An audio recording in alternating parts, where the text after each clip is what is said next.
स्वागत है आपका इंडिया न्यूज 28 में। आइए बात करते हैं उत्तराखंड की कुछ खास खबरों की। उत्तराखंड के कालाढूंगी में संरक्षण के अभाव में ध्वस्त होती एक धरोहर। उत्तर भारत की प्रथम आयरन फाउंड्री है कालाढूंगी में मौजूद। पर्यटन विभाग की अनदेखी से 1858 की पहचान हो रही है धूमिल। इतिहास के पन्नों को खोलकर देखा जाए तो कालाढूंगी किसी विश्व विरासत से कम नहीं है। ये विश्व विख्यात जिम कार्बेट की कर्मस्थली है और यहाँ उत्तर भारत की प्रथम आयरन फाउंड्री आज भी मौजूद है। लेकिन सरकार और पर्यटन विभाग की अनदेखी के कारण ये धरोहर ध्वस्त होती जा रही है। इस आयरन फाउंड्री को लोहा गलाने की भट्टी कहा जा सकता है। अंग्रेजी शासन में यहाँ पहाड़ों में पाए जाने वाले लोहा मिश्रण पत्थरों को गलाकर लोहा निकाला जाता था। सरकारें पर्यटन को बढ़ावा देने के दावे तो बहुत करती हैं, मगर इतिहास से जुड़े कालाढूंगी को नजरअंदाज किया जाता रहा है। ब्रिटिश काल के दौरान 1858 में डेविड कंपनी ने जनपद नैनीताल के कालाढूंगी में आयरन फाउंड्री की स्थापना की थी। इन भट्टियों में पहाड़ियों में पाया जाने वाला काला पत्थर निकालकर गलाया जाता था और उससे कच्चे लोहे का निर्माण किया जाता था। यहाँ लोहे की फैक्ट्री स्थापित करने का मकसद कुमाऊं का विकास था। फैक्ट्री स्थापित होने पर कालाढूंगी के करीब 250 परिवारों को रोजगार भी मिला।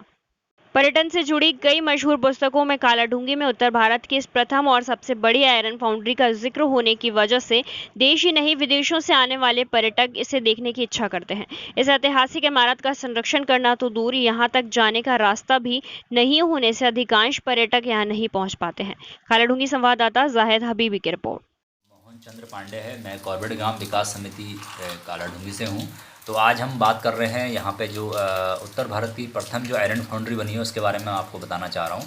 तो ये जो है ब्रिटिश टाइम की बनी हुई एक विरासत है जो यहाँ पे अंग्रेज़ों ने 1858 में इसको बनाया था।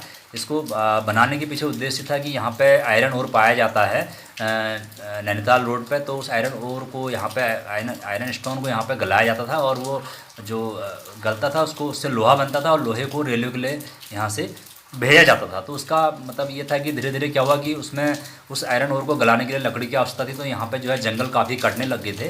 तो उस समय यहाँ पे जो कुमाऊं कमीशन हुआ करते थे सर हेनरी रमजे, उन्होंने देखा कि अगर इसी प्रकार से अगर हम लोहा बनाते रहेंगे तो हमारा जंगल जो है ख़त्म हो जाएगा। तो उन्होंने क्या किया, इस आयरन फाउंड्री को बंद कर दिया 1878 में। उसके बाद ये विरासत आज भी वैसे की वैसी पड़ी हुई है और इसके बारे में जो है जिम कॉर्बेट ने अपनी किताबों में भी इसका वर्णन किया है। तो ये बहुत बड़ी हेरिटेज है और ये इससे जो है कालाढूंगी को जाना भी जाता है और कालाढूंगी का नाम इससे पूरे दुनिया में फेमस है। तो कॉर्बेट की कहानियों में इसको बहुत अच्छे तरह से लिखा हुआ है। तो ये एक पर्यटन का आकर्षण केंद्र हो सकता है पर्यटकों के लिए। हम लोग यहाँ पे जो है टूरिस्ट को वहाँ पर लेके भी जाते हैं।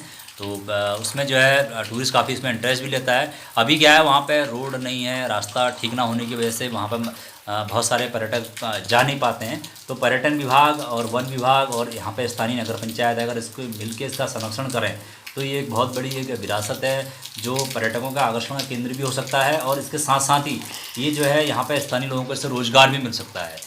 तो यहाँ पे जो है एज ए नेचर गाइड स्थानीय युवाओं को रोज़गार दिया जा सकता है, जिसके लिए पर्यटन विभाग यहाँ पर ट्रेनिंग करवा सकता है। वन विभाग भी इसमें काफ़ी भागीदारी कर सकता है क्योंकि इसके पीछे आप जाएंगे तो यहाँ पूरा फॉरेस्ट है, कैनाल है जो ब्रिटिश टाइम का बना हुआ है, वो भी एक आकर्षण का केंद्र है। तो ये पूरी एक जिम कॉर्बेट की लेगेसी है जिसको यहाँ पर डेवलप करके जिसका एक प्रोजेक्ट बना के इसको अच्छी तरीके से यहाँ पर बनाया जा सकता है जो पर्यटकों के आकर्षण केंद्र भी हो सकता है। और हमने जो है पर्यटन विभाग से इसके लिए संपर्क भी किया था तो वो यहाँ पर आए भी थे, बट उसके बाद से इसमें कुछ काम हो नहीं पाया।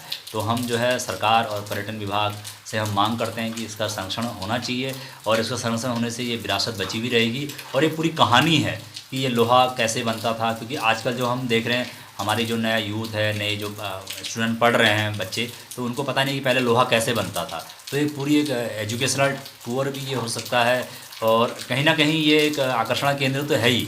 तो इसको बनाने से यहाँ पे जो हमारा जो नैनीताल या रामनगर में जो पर्यटन दबाव है वो भी कम होगा और पर्यटक उस टाइम यहाँ पे भी जो है बिता सकते हैं और इससे स्थानीय लोगों को रोज़गार भी मिलेगा। धन्यवाद।